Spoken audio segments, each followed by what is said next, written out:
Hi everyone. तो आज हम लोग केमिस्ट्री का एक नया चैप्टर स्टार्ट करने वाले हैं, chemical bonding and molecular structure.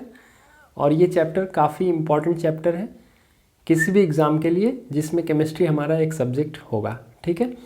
दूसरी बात ये है कि ये चैप्टर काफ़ी बड़ा चैप्टर है। बड़ा इसलिए है कि इसमें 4 अलग अलग थ्योरी से बॉन्ड को एक्सप्लेन किया गया है। दूसरी बात कि इसमें बहुत सारे न्यूमरस एग्जाम्पल्स हम लोग को प्रैक्टिस करना पड़ता है, तभी हमारे कॉन्सेप्ट क्लियर होते हैं। ठीक है। तो मैं 1 बाय 1 जो है एक एक टॉपिक कवर करने वाला हूँ। तो आप अगर पढ़ना चाहते हैं तो मतलब कंटिन्यूसली आप एक के बाद एक वीडियो फॉलो करके आप इसको कंप्लीट कर सकते हैं। दूसरी बहुत इम्पॉर्टेंट बात यह है कि जब भी मैं कोई वीडियो डालता हूँ तो पहला पार्ट होता है उसमें बहुत सारे व्यूज़ आते हैं, उसके बाद जो होते हैं व्यूज़ कम हो जाते हैं। क्या होता है कि हम लोग नेग्लिजेंसी करने लगते हैं, है ना। तो ऐसे नहीं होता है, थोड़ा पढ़ाई के लिए पेशेंस चाहिए होता है और कंटिन्यूअस वे में अगर हम लोग फॉलो करेंगे तभी उस चीज़ का हम लोग को कंप्लीट नॉलेज होगा, है ना। बहुत रैपिडली अगर हम चाहेंगे कि एक वीडियो में ही सब कुछ सीख जाएं तो ऐसा पॉसिबल नहीं है, स्टेप बाय स्टेप सीखना पड़ेगा। दूसरी चीज़ ये है कि अचानक से आप चौथी वीडियो देखेंगे तब भी आपको चीज़ समझ में नहीं आएगा। इसीलिए आपको 5वीं वीडियो चौथी वीडियो अगर समझना है तो उसके लिए आपको 1, 2, 3 कवर करके जाना होगा, है ना।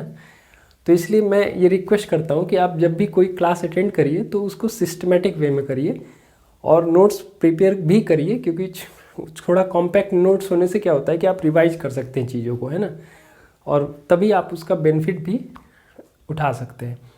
और बहुत ही इंपॉर्टेंट चैप्टर है, इसलिए इम्पॉर्टेंट है कि इसमें VSEPR थ्योरी है, मॉलिकुलर ऑर्बिटल थ्योरी है, हाइब्रिडाइजेशन का कॉन्सेप्ट है। इनसे आपको किसी भी कॉम्पिटिटिव एग्ज़ाम्स में या बोर्ड एग्ज़ाम्स में, ठीक है, या कोई इंटरव्यू में या फिर और भी जो इंटरमीडिएट लेवल के सिलेबस वाले जितने भी एग्ज़ाम हैं, चाहे वो स्टूडेंट्स के लिए हो या फिर कॉम्पिटिटिव एस्पिरेंट्स के लिए हो, जिस तरह के भी एग्ज़ाम हो जहाँ की केमिस्ट्री का ये सिलेबस एप्लीकेबल है, वहाँ इससे ज़रूर क्वेश्चन पूछे जाते हैं। तो आप इसको देखिए और अपनी प्रॉब्लम्स को भी हमें बताइए कि और मतलब आउटपुट क्या है, कि मैं जो अगर बता रहा हूँ तो आपको समझ में आ रहा है कि नहीं आ रहा है। तो आप मुझे कमेंट करेंगे तो मुझे पता चलेगा कि हाँ भाई मैं पढ़ा रहा हूँ तो वो समझ में भी आ रहा है कि नहीं आ रहा है ना। नहीं तो फिर कोई फ़ायदा नहीं है कि इतना एफर्ट लगाने का कोई मतलब नहीं है अगर उससे कुछ आउटपुट ना मिले तो, है ना। तो चलिए स्टार्ट करते हैं। तो केमिकल बॉन्डिंग में हम लोग बात करने वाले हैं केमिकल बॉन्ड की, है ना। केमिकल बॉन्ड, अब जो बॉन्ड का हम लोग का बेसिक कॉन्सेप्ट है, बॉन्ड क्या होता है? कोई भी ऐसा फोर्स जो 2 एटम को, या हम ऐसे कह सकते हैं कोई भी 2 कॉन्स्टिट्यूएंट्स को एक दूसरे से बांधे रखता है। ठीक है। बॉन्ड का मतलब ही होता है कि एक दूसरे से बांधने वाला, है ना। तो केमिकल बॉन्ड मतलब क्या हुआ कि केमिस्ट्री में कोई भी 2 केमिकल कॉन्स्टिट्यूएंट्स को, चाहे वो एटम हो, आयन हो या मॉलिक्यूल हो, है ना, रेडिकल हो, उनको एक दूसरे से अट्रैक्ट करके रखने वाला जो फोर्स होता है उसी को हम लोग कहते हैं केमिकल बॉन्ड, है ना। मतलब ऐसे कह सकते हैं कि it is a force which holds और which binds 2 constituents together in a chemical species, कि किसी भी केमिकल स्पीसीज में 2 या 2 से ज़्यादा कॉन्स्टिट्यूएंट्स को एक दूसरे से बांध के रखने वाला जो फोर्स होता है उसी को हम लोग कहते हैं केमिकल बॉन्ड। ये कई तरह का हो सकता है ना। आगे हम लोग टाइप्स ऑफ बॉन्ड में डिस्कस करेंगे। दूसरी बात इसमें कहा जा रहा है मॉलिक्यूलर स्ट्रक्चर। अब देखो, एटम कोई A एटम है, दूसरा एटम B है, ये दोनों आपस में अगर जुड़ेंगे तो इससे क्या होगा? एक मॉलिक्यूल का फॉर्मेशन होगा, है ना। कोवेलेंट बॉन्ड अगर बनेगा तो मॉलिक्यूल का फॉर्मेशन होगा, है ना। देखिए, कुछ बेसिक कॉन्सेप्ट तो आपका एटम के बारे में होगा ही, है ना। 9th क्लास में ही पढ़ा दिया जाता है बॉन्ड वॉन्ड का कुछ बेसिक कॉन्सेप्ट, वैलेंसी। तो मैं ये मान के चल रहा हूँ कि कुछ बेसिक कॉन्सेप्ट आपके पास है। तो जब भी 2 एटम जब जुड़ेंगे तो उससे एक मॉलिक्यूल का फॉर्मेशन होगा, ठीक है। या फिर आयनिक कंपाउंड होंगे तो कोई क्रिस्टलाइन कंपाउंड का फॉर्मेशन हो सकता है ना। अब दूसरा चीज़ हम लोग को इस चैप्टर में पढ़ना है। पहला चीज़ तो हो गया कि केमिकल बॉन्ड के बारे में डिस्कशन करना है। केमिकल बॉन्ड कैसे बनते हैं, कितने टाइप के होते हैं, है ना, ये चीज़ हो गया। दूसरा चीज़ ये डिस्कस करना है कि केमिकल बॉन्ड के कारण जब एटम आपस में जुड़ जाते हैं तो उनसे मॉलिक्यूल का फॉर्मेशन होता है। अब वो मॉलिक्यूल जो बनेगा, ये जो मॉलिक्यूल बनेगा उसका स्ट्रक्चर क्या होगा, यानी कि इसके स्ट्रक्चर के बारे में हम लोग को डिस्कस करना है। ठीक है, स्ट्रक्चर करने का मतलब क्या हो गया कि पहली बात तो हम लोग को ये डिस्कस करना होगा नंबर ऑफ बॉन्ड्स, कि जब दो एटम या दो से ज़्यादा एटम आपस में जुड़ते हैं तो उनके बीच में कितने बॉन्ड्स का फॉर्मेशन होता है ना। मान लीजिए आपसे कह दिया जाए कार्बन डाइऑक्साइड एक मॉलिक्यूल है, तो इसमें कितने एटम हो गए, एक कार्बन एटम है और दो ऑक्सीजन एटम है। लेकिन हमें ये नहीं पता अभी कि ये आपस में कितने बॉन्ड बना करके जुड़ रहे हैं, है ना। तो उसको हम लोग पता कर लेंगे तो हम लोग स्ट्रक्चर का पहला स्टेप सीख जाएंगे, है ना। अगर आप जान जाएं कि कार्बन और दो ऑक्सीजन जब आपस में जुड़ते हैं तो उनके बीच में कितने बॉन्ड्स बनते हैं और कैसे बनते हैं, है ना, ये अगर आप जान जाएंगे तो आप स्ट्रक्चर का पहला स्टेप सीख जाएंगे। यानी नंबर ऑफ बॉन्ड्स आपको पता करना आना चाहिए, सबसे पहला स्टेप यही है। ठीक है, और जब आप नंबर ऑफ बॉन्ड्स जान जाएंगे, मान लीजिए आप जान गए कि कार्बन डाइऑक्साइड मॉलिक्यूल में एक कार्बन एक ऑक्सीजन से दो बॉन्ड से जुड़ा है, फिर यही कार्बन दूसरे ऑक्सीजन से भी दो बॉन्ड से जुड़ा है, तो आप ये जान गए कि इस मॉलिक्यूल में टोटल जो है 4 बॉन्ड हैं।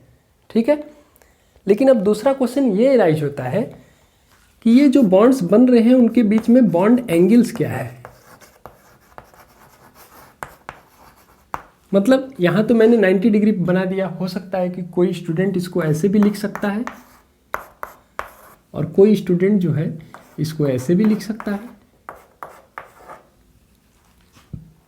तो लोअर क्लासेस में तो कोई भी तरीके से अगर लिखता है बच्चा तो सही माना जाएगा, है ना।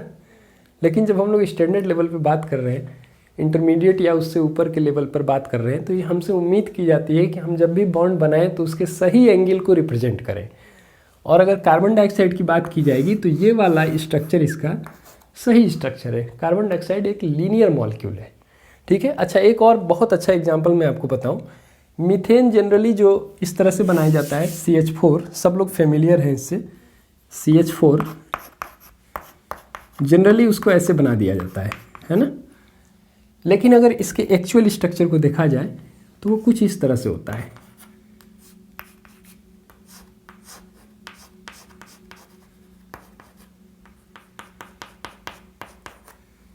ठीक है, तो देखिए ये जो स्ट्रक्चर बनाया गया है ना, ये बता रहा है कि मीथेन में 4 बॉन्ड्स हैं, लेकिन ये इस बात को क्लियर नहीं कर रहा है कि बॉन्ड्स के बीच में कितने एंगल है। ठीक है, जबकि ये स्ट्रक्चर जो है ये एक्चुअल उसके शेप को बता रहा है, बॉन्ड एंगल को बता रहा है। का जो मीथेन है उसमें बॉन्ड एंगल 109 डिग्री 28 मिनट का होता है। ठीक है, आप अभी परेशान मत हो जाइएगा कि ये कैसे होता है, क्योंकि अभी तो हम लोग चैप्टर की शुरुआत कर रहे हैं। दिस इज इंट्रोडक्टरी क्लास, इसमें हम लोग अभी कुछ पढ़े ही नहीं है ना।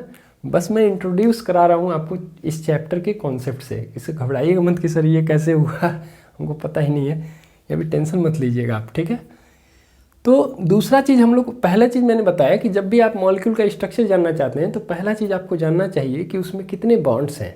ठीक है, दूसरा चीज़ आपको ये जानना होगा कि बॉन्ड्स हैं तो बॉन्ड्स के बीच में कितना एंगल है।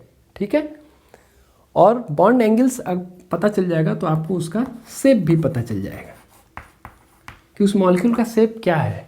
ठीक है, जैसे PCl5 हम कहते हैं, PCl5, तो ठीक है, PCl5 में एक फॉस्फोरस है, 5 क्लोरीन है, तो कुछ इस तरह से हम लोग कह सकते हैं कि PCl5 को हम ऐसे 5 बॉन्ड बना दें। अब ये तो मैंने सही स्ट्रक्चर ही बना दिया, और एक्चुअली में अगर आप इसको देखना हो तो ऐसे समझिए, ये कुछ इस तरह से होता है। तो ये जो स्ट्रक्चर बनाया गया है ये इसके शेप को दिखा रहा है, बॉन्ड तो कोई ऐसे भी बना सकता है कि फॉस्फोरस के साथ Cl ऐसे 5 Cl जुड़ गया, तो बॉन्ड तो ये भी ठीक है कि 5 बॉन्ड है, यहाँ भी 5 बॉन्ड दिखाया गया है। लेकिन ये इस बात को भी बता रहा है कि ये जो 5 बॉन्ड हैं उनके बीच में आपस में कितना एंगल है।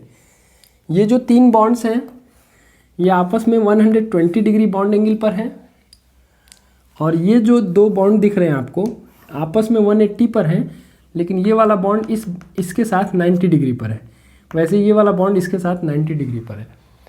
तो पहला स्टेप होता है नंबर ऑफ बॉन्ड्स जानना, और जब हम नंबर ऑफ बॉन्ड जान जाते हैं तो उसके बाद हम ये जानने का प्रयास करते हैं कि बॉन्ड एंगल क्या है और मॉलिक्यूल का शेप क्या है। ठीक है, 2 चीज़ हम जान गए। उसके बाद में आपके दिमाग में एक क्वेश्चन एराइज होगा कि मीथेन में कार्बन और हाइड्रोजन के बीच में अगर 4 बॉन्ड है और वो 4 बॉन्ड के बीच में बॉन्ड एंगल 109 डिग्री 28 मिनट का है, तो ये बॉन्ड बना कैसे है? बना कैसे का मतलब ये हुआ कि इसमें कौन कौन से ऑर्बिटल्स पार्टिसिपेट कर रहे हैं।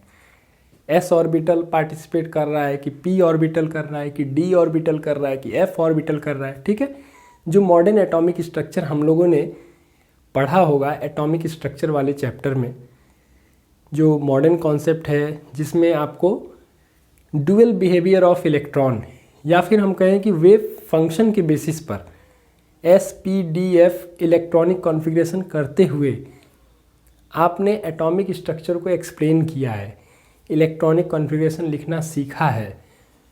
ठीक है, तो उनमें से कौन कौन से ऑर्बिटल बॉन्ड बनाने में पार्टिसिपेट कर रहे हैं, या हम सिंपल लैंग्वेज में कहें तो बॉन्ड का फॉर्मेशन कैसे हो रहा है, इसको जानना हमारा अगला स्टेप होता है। यानी कि अगला स्टेप हमारा हो जाता है कि ऑर्बिटल्स इन्वॉल्व्ड, कौन कौन से ऑर्बिटल्स इन्वॉल्व हो रहे हैं, ऑर्बिटल्स इन्वॉल्व्ड। ठीक है, तो 3 स्टेप मैंने बताया कि स्ट्रक्चर जब भी जानना होगा तो पहले हमें जानना होगा कि मॉलिक्यूल में कितने बॉन्ड्स हैं, फिर हमें जानना होगा कि बॉन्ड एंगल कितना है और मॉलिक्यूल का शेप क्या है। तीसरी बात हमें ये समझना होगा कि कौन से ऑर्बिटल्स बॉन्ड बनाने में पार्टिसिपेट कर रहे हैं। ठीक है, और लास्ट में जो मॉडर्न कॉन्सेप्ट है वो ये है कि मॉलिक्यूलर ऑर्बिटल्स कौन कौन से इन्वॉल्व हो रहे हैं। मॉलिक्यूल बनेगा तो मॉलिक्यूलर ऑर्बिटल से हम लोग उसको एक्सप्लेन करें तो और बेहतर होगा, एटॉमिक ऑर्बिटल से मॉलिक्यूल को एक्सप्लेन करना उतना बेहतर नहीं है। तो ये 4 स्टेप होता है किसी भी मॉलिक्यूल के शेप को जानने के लिए। ठीक है, अच्छा देखो, ये जो चैप्टर है ना इसमें 4 थ्योरी पढ़ने हैं और 4 थ्योरी यही 4 चीज़ के बारे में है। इसीलिए मैंने शुरू में ही आपको ये बताया है ना कि अगर आप नंबर ऑफ बॉन्ड्स ही नहीं निकालना सीखेंगे तो फिर आप ये कैसे बता पाएंगे कि एंगल कैसे बता पाएंगे, बताइए। और एंगल और शेप नहीं बताना जानेंगे तो ऑर्बिटल्स कैसे बता पाएंगे आप, है ना। इसीलिए अचानक से आप जंप करके इस स्टेप पे नहीं आ सकते, ये सिस्टमेटिकली आपको फॉलो करना होगा। अच्छा, मैं आपको इंट्रोड्यूस करा दूँ इसके टर्म से। तो नंबर ऑफ बॉन्ड्स निकालने के लिए जो थ्योरी हम लोग पढ़ने वाले हैं वो कॉसेल लिविस अप्रोच है। कॉसेल लिविस अप्रोच सबसे पहला थ्योरी जो हम लोग इस चैप्टर में पढ़ने वाले हैं वो है कॉसेल लिविस अप्रोच।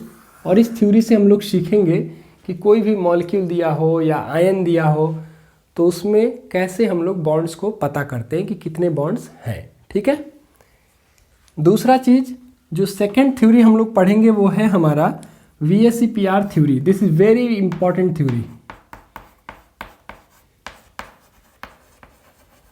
ये दूसरी थ्योरी है जो इस चैप्टर में हम लोग पढ़ने वाले हैं। ठीक है, और तीसरा है हमारा वैलेंस बॉन्ड थ्योरी।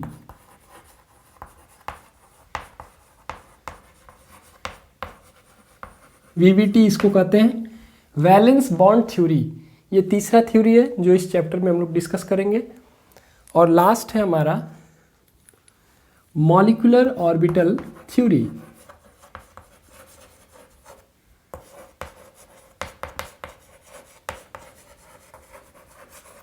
ठीक है, तो यही 4 कॉन्सेप्ट जो है इस चैप्टर में हम लोग को एक एक करके पढ़ना है। ठीक, अब मैंने शुरू से ही आपको बताया कि ये चैप्टर बड़ा चैप्टर है लेकिन इंटर रिलेटेड कॉन्सेप्ट है। ठीक है, मतलब ये है कि अगर आप डायरेक्टली पढ़ना चाहेंगे मॉलिक्यूलर ऑर्बिटल थ्योरी तो हो सकता है कि आप मेमोरी बेस्ड बहुत अच्छे स्टूडेंट हो, आप मेमोराइज कर लेते हो चीज़ को, ऐसा हो सकता है। पर कॉन्सेप्ट के लिए ये अच्छा नहीं होगा।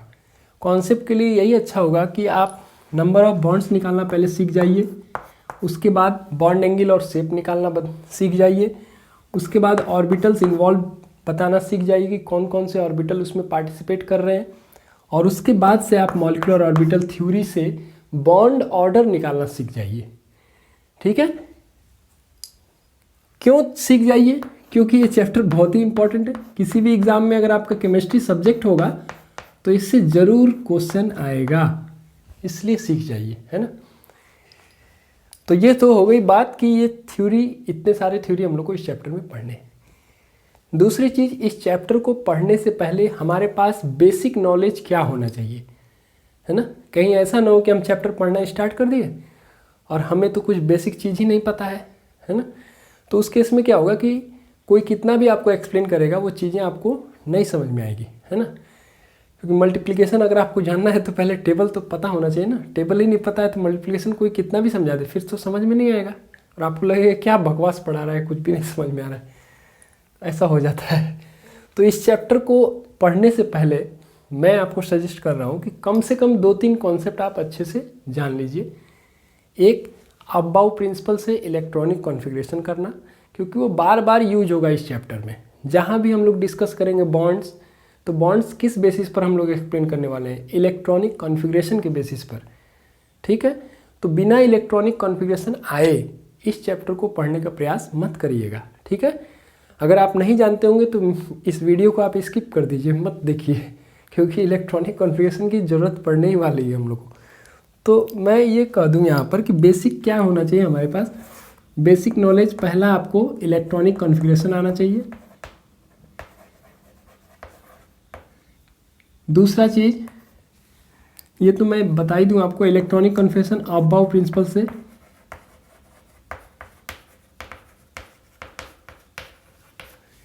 दूसरा चीज़ आपको Hund's rule of maximum multiplicity,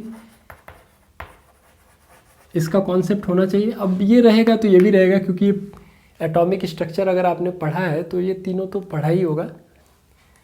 और पाउलीज एक्सक्लूजन प्रिंसिपल।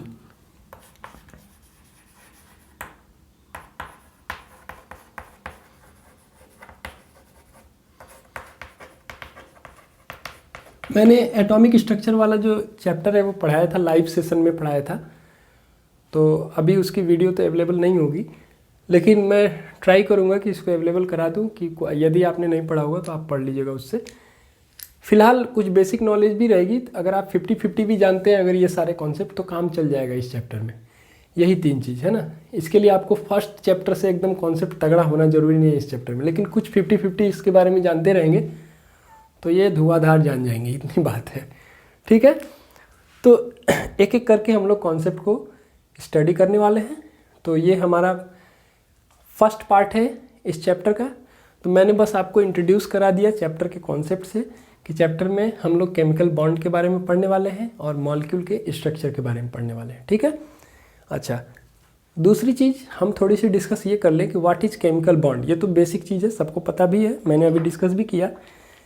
तो इसको ऐसे डिफाइन कर सकते हैं, आप चाहिए तो अपना नोट्स में इसको इंक्लूड भी कर लीजिएगा। नोट्स तो बना ही लो भाई, है ना। कॉम्पैक्ट नोट्स बनाना चाहिए, बहुत लेंदी नहीं, लेकिन कॉम्पैक्ट नोट जरूर होना चाहिए ताकि आप टाइम पर उसको रिवाइज करके अपने आप को फिर से प्रिपेयर कर सकें किसी भी समय में, है ना। The attractive force which binds two constituents, bracket में आप लिख लेना एटम्स और आयंस एटसेट्रा, ठीक है, together in a chemical species is called chemical bond. मतलब ये एक अट्रैक्टिव फोर्स है जो कोई भी 2 कॉन्स्टिट्यूएंट को या 2 से ज़्यादा कॉन्स्टिट्यूएंट को एक दूसरे से बांधे रखता है ना। वैसे फोर्स को ही हम लोग कहते हैं केमिकल बॉन्ड।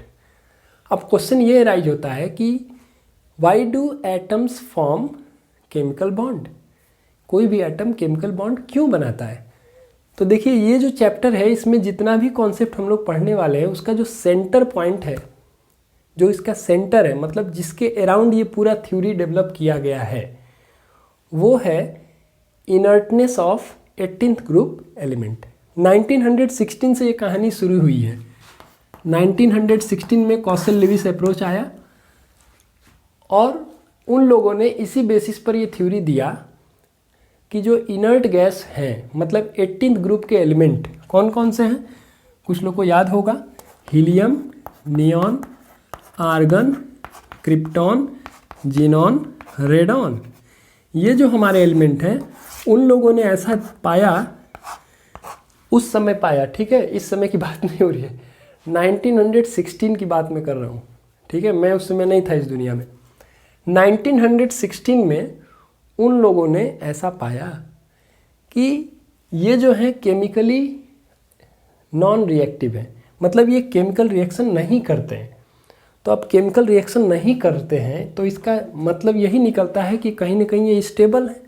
अगर ये स्टेबल नहीं होते तो रिएक्शन करते, रिएक्शन नहीं कर रहे हैं इसका मतलब क्या हो गए, स्टेबल हो गए, है ना। तो रिएक्शन नहीं कर रहे हैं तो स्टेबल हो गए। तो इसी बेसिस पर लोगों ने केमिकल बॉन्डिंग का थ्योरी डेवलप किया कि कोई भी एटम इनके जैसा बनना चाहता है, ठीक है। जैसे मान लीजिए आपके क्लास में कोई टॉपर होगा जो सबसे ज़्यादा नंबर पाता होगा, तो हर बच्चा चाहता है कि जब, अच्छा हमेशा नहीं चाहता है भाई, हमेशा नहीं चाहता है, लेकिन एनुअल डे में जब रिपोर्ट कार्ड बंट रहे होते हैं तो जो फर्स्ट रैंकर होता है उसके तरह सब कोई बनना चाहता है, ठीक है। तो उसी तरह से ये जो है एलिमेंट, उन लोगों ने ऐसा अपने स्टडी में पाया कि ये जो एलिमेंट्स हैं ये नॉन रिएक्टिव हैं, रिएक्शन नहीं करते हैं। तो रिएक्शन नहीं करते हैं इसका मतलब ये स्टेबल हैं। तो जाहिर सी बात है कि कोई दूसरा एटम रिएक्शन क्यों कर रहा है, स्टेबल बनने के लिए कर रहा है। या हम ऐसे कह सकते हैं कि कोई भी एटम अपना electronic configuration nearest noble gas जैसा बनाना चाहता है, इसी वजह से वो रिएक्शन करता है कि किसी भी तरीके से उसका इलेक्ट्रॉनिक कॉन्फ़िगरेशन उसके से जो नियरेस्ट नोबल गैस है उसकी तरह उसका इलेक्ट्रॉनिक कॉन्फ़िगरेशन हो जाए। जैसे देखिए आप, थोड़ा सा मैं रब करूँगा यहाँ पे, जैसे अगर हम लोग इसको देखें, hydrogen, helium, lithium, beryllium, boron, carbon, nitrogen, oxygen, fluorine, neon. अगर आप ऑक्सीजन को देखिए तो ऑक्सीजन का इलेक्ट्रॉनिक कन्फिग्रेशन क्या है, मैं बोरबरी स्कीम से ही आपको समझा दे रहा हूँ, 2,6। और वहीं अगर हम लोग सोडियम को देखें, सोडियम 11 क्या है, 2,8,1। तो सोडियम से नियरेस्ट नोबल गैस जस्ट एक स्टेप पीछे नियॉन है ना। अब आगे चलिएगा तो फिर देखिए सोडियम के बाद यहाँ पर magnesium, aluminium, silicon, phosphorus, sulphur, chlorine, argon. तो नियरेस्ट नोबल गैस मैं बार बार कह रहा हूँ, नियरेस्ट, सामने वाला नहीं कह रहा हूँ मैं, नियरेस्ट जो नियर हो। तो सोडियम के एक स्टेप पीछे नियॉन है और आगे जाइएगा तो 1, 2, 3, 4, 5, 6, 7वें स्टेप पर आ रहा है आर्गन। तो इस सोडियम के लिए नियरेस्ट नोबल गैस हो गया नियॉन। उसी तरह ऑक्सीजन के पीछे अगर जाइए आप तो 1, 2, 3, 4, 5, 6, 6वें स्टेप पर हीलियम है, लेकिन आगे जाइए तो 1, 2 दूसरे ही स्टेप पे नियॉन है। तो ऑक्सीजन भी नियॉन जैसा बनना चाहेगा और सोडियम भी नियॉन जैसा बनना चाहेगा। तो देखिए ऑक्सीजन क्या करेगा, 2 इलेक्ट्रॉन गेन कर लेगा जिससे O2 माइनस में चेंज हो जाएगा। देखो इलेक्ट्रॉन पे नेगेटिव चार्ज होता है, एटम में इलेक्ट्रॉन और प्रोटॉन दोनों बराबर होते हैं, इसलिए उस पर कोई चार्ज नहीं होता है। तो जब 2 इलेक्ट्रॉन गेन करेगा तो जाहिर सी बात है उस पर 2 नेगेटिव चार्ज आ जाएगा, तो O2 माइनस हो जाएगा और इलेक्ट्रॉनिक कन्फिग्रेशन हो जाएगा 2,8। देखिए यहाँ 2,6 था, एक मिनट रंग वंग यूज कर लो, ये 2,8 हो गया, यहाँ क्या था 6 था, यहाँ 8 हो गया। वैसे सोडियम है तो सोडियम क्या करेगा, सोडियम में एक इलेक्ट्रॉन रिमूव कर देगा, -1 इलेक्ट्रॉन, और ये चेंज हो जाएगा सोडियम प्लस में, इसका इलेक्ट्रॉनिक कन्फिग्रेशन है 2,8। तो देखो नियॉन की इलेक्ट्रॉनिक कन्फिग्रेशन क्या है, नियॉन 10, इलेक्ट्रॉनिक कन्फिग्रेशन है 2,8। तो सोडियम भी नियॉन जैसा बन गया, ऑक्सीजन भी नियॉन जैसा बन गया। तो नियॉन जैसा नहीं बना, स्टेबल हो गया वो, ये कहिए, है ना, क्योंकि नियॉन स्टेबल है तो सोडियम और ऑक्सीजन में भी स्टेबल होने की टेंडेंसी है, इसलिए वो स्टेबल होने के लिए इलेक्ट्रॉन रिमूव कर रहे हैं या इलेक्ट्रॉन गेन कर रहे हैं। तो ये पूरी जो थ्योरी हम लोग की डेवलप हुई है वो इसी बेसिस पर डेवलप की गई है कि इनर्ट गैस में स्टेबल इलेक्ट्रॉनिक कॉन्फ़िगरेशन होता है, रिएक्शन करने की टेंडेंसी नहीं होती है, इसलिए ऐसा ही टेंडेंसी या हम कहें ऐसा ही इलेक्ट्रॉनिक कॉन्फ़िगरेशन कोई भी एटम अचीव करना चाहता है। यही मेन रीज़न है एटम के रिएक्शन करने का।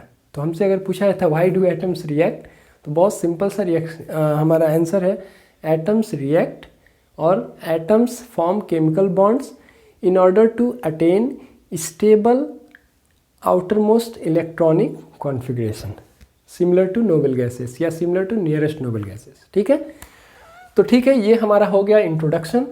अब हम लोग नेक्स्ट क्लास में पहली theory Kossel Lewis approach start करेंगे। ठीक है, लेकिन मैंने जैसे कहा कि जो भी चीज़ मैं यहाँ पर डिलीवर कर रहा हूँ, जो भी स्पीच मैं दे रहा हूँ, तो आप मुझे कमेंट में ज़रूर बताइए कि आपको समझ आ रहा है कि नहीं आ रहा है, या कोई चीज़ नहीं समझ में आ रहा है तो वो भी बताइए, समझ में आ रहा है तो वो भी बताइए। थोड़ा सा इससे मुझे भी मालूम चलेगा ना कि मैं जो कर रहा हूँ उसका कुछ बेनिफिट है या वैसे ही कर रहा हूँ। ठीक है, तो ठीक है, फिर thank you so much, thank you. अगले वीडियो में हम लोग जो है कॉसल लेविस अप्रोच के साथ मिलेंगे, और उससे पहले आप मुझे अगर कोई डाउट होगा इसमें तो आप बता दीजिएगा, ताकि मैं उसको टॉपिक के एंड में जो है फिर कवर कर लूँगा। ठीक है ना, so thank you so much, okay.